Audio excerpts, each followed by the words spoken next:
Hey guys, Matt with CJ Off-Road here. Now today I wanted to take some time and talk about what's going on in the Jeep world and the off-road community as a whole. I'm sitting in front of my 2018 JL, and with that being said, there has been some exciting news in the Jeep world as they have just released the concept 392 Jeep Wrangler.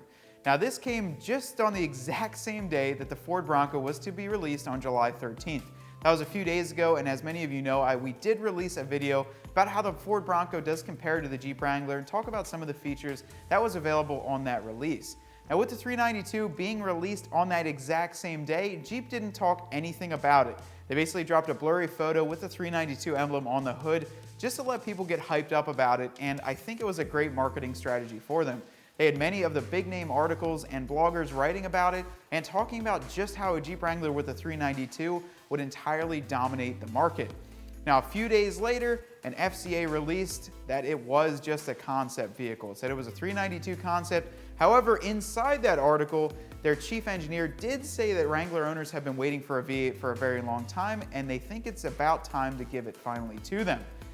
So I don't know what they're gonna do with this thing. It could stay a concept, it could have been built for Easter Jeep Safari and just been sitting on the back burner waiting to just throw some shade right at Bronco on their big day. Personally, I think it was a great move, and if Jeep were to actually do that, I've talked to a few of the engineers and people in Jeep that would have to modify this thing to make it actually work in a Wrangler. Now we've installed a 5.7 in my Jeep right behind me, and it does take a little bit of work, but it does fit nice and snugly in there with some room around the sides. The biggest issue with throwing a 392 or any Hemi of that matter into a Wrangler or Gladiator is going to be your crash rating. Now basically your Jeep is designed with crumple zones, and the way that it wrecks on a front end collision won't allow the engine to protrude into the cabin far enough to damage or hurt any of the occupants. Now with putting a 392 in there, you are gonna have to extend the frame and probably extend the hood a little bit on the front to make sure that it all fits and passes the crash rating. This wouldn't be terribly hard for Jeep to do. They'd only have to replace the fenders, the hood, and a few things on the frame rails, make some extensions up front, but it's going to take some engineering to do that. Now, will Jeep ever come out with a 392 in the Wrangler? I think that it's a good possibility, and I think we're closer than we've ever been. In the past years, the JK has been swapped with a V8, and now the JL, there are kits in many aftermarket manufacturers like Dakota Customs and America's Most Wanted 4x4 that give you a direct bolt-in kit to make it perfectly applicable to your Wrangler or Gladiator. You can even throw a Hellcat or a Elephant in them without any issues, and they'll completely work with your factory dash and all of your sensors and monitors inside there.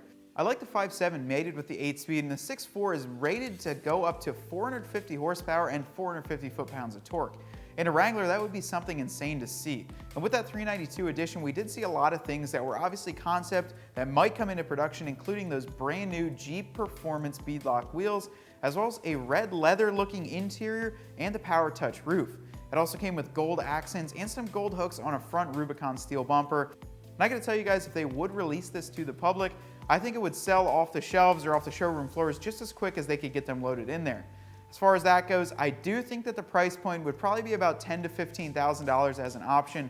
As we know here at CJ's, just putting the Hemi in as an aftermarket item is about $25,000 to $35,000, depending on who you go with and if you have a shop install it. So I'd imagine if Mopar was doing it from the factory, they would only charge for the engine. A 6.4 crate engine is about $9,000. Plus a couple things that they'd have to do. I think it would be somewhere between that $10,000 to $15,000 range.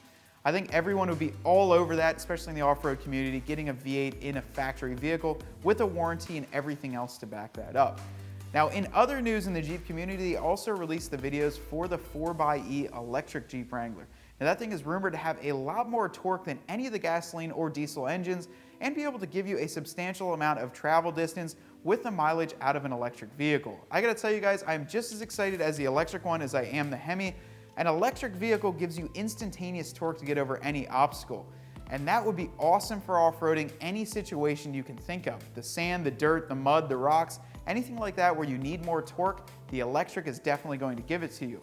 Now with that, there are some downsides, is that it's brand new, it isn't out yet, and you wouldn't be able to hear anything when you're out on the trail. So you'd really be able to hear all that clanking and grinding and everything else hitting on the rocks when you're up at Roush Creek or AOAA. The 4xe would be great for a lot of local off-road parks as well as just about anywhere wheeling across the country. It's got plenty of torque to get you over any obstacle, and I think mating that up with the Rubicon trim model where you've got the Dana 44s and lockers you would have a really capable vehicle that has an extended range, and you only need to plug it in at night when you get home, and you can go the whole day and have a good time. On the other side of the off-road community, we've got to talk about the Ford Bronco. The release on that was absolutely insane, and I am extremely excited to see what they come out with and when it will be able to get our hands on one and be able to test drive it and really compare it to the Jeep Wrangler.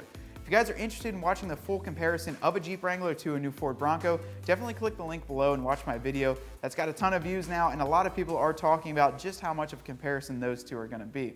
So I got to tell you guys, being that I've seen the 392 as a factory option, or what's supposedly a concept right now, it makes me question a lot about my 5.7 and if I want to trade that in and get to 392. There are a couple great advantages of doing this, and the biggest one for me is that I'll be getting more horsepower and more torque and a larger engine. Now, while we did this with a swap kit and we got everything working exactly the way that it should, I gotta tell you guys there are some advantages of buying it directly from Mopar. You're gonna get a factory engine, which is a crate engine. You're gonna get a complete warranty with it, and if you have any issues, you just take it back to the dealership. There's going to be able to create aftermarket parts. You know it's gonna be crash rated, and everything is gonna be up to T with the entire thing. Now, that's not to say with the swap kits that you put in that they're not up to T with everything that they need to be, because they absolutely are. I've driven this Jeep about 10,000, 15,000 miles, and it has been absolutely great. So one of the biggest advantages of doing this kit by yourself is that you are going to be able to do it right now. There isn't a vehicle that's available from Jeep right away that has a V8 in it, and if you go with a swap company, you're actually going to have your choice of what engine you want to put in. If you don't want to go as big as a 6.4, you can swap a 5.7 in, or if you want to go bigger, you can go with a Hellcat or even a Elephant engine inside of your JL or Gladiator, which is going to give you a ton more power than you could ever get from factory, but it does cost you a lot. A cool thing about the swap kit is, like I just mentioned, you can do it right now and not have to wait to see if this concept is going to become a reality. Now, on the flip side of that coin, you are going to be able to buy a factory Jeep Wrangler with a 6.4, and you will get all the warranty and all those goodies that come with it. You're also going to get increased fuel mileage and better tuning with it because Jeep has taken the time to engineer it and make it work and mate perfectly with that vehicle. There's nothing going to be aftermarket on it, and it'll completely function with the Jeep as it's intended because it is going to be a factory option. Now, my final thoughts on this is that I'm not really sure what I want to do. I would really like to get a 392 and see how we could build that up, but I'm also extremely happy with the 5.7. If the 392 does come out, I'll definitely have to take a look at it at the dealer and see what it's all about and see if I can get my hands on one. Now, if you guys are thinking about tackling a project like this, be sure to check out our series on our YouTube page where you can go through step by step and see how we did it on our JL. This will let you guys do it before Jeep ever, if they ever, release it, and be able to make sure that you have enough power in your Wrangler to tackle any obstacle on the trail. Now, if you guys want to stay up to date on all the latest and greatest off-road content, which there's been some crazy stuff lately, be sure to hit that like and subscribe button to stay tuned and make sure you don't miss a thing. Now, till next time, guys, I hope you enjoyed this video, and I'll see you out on the trail.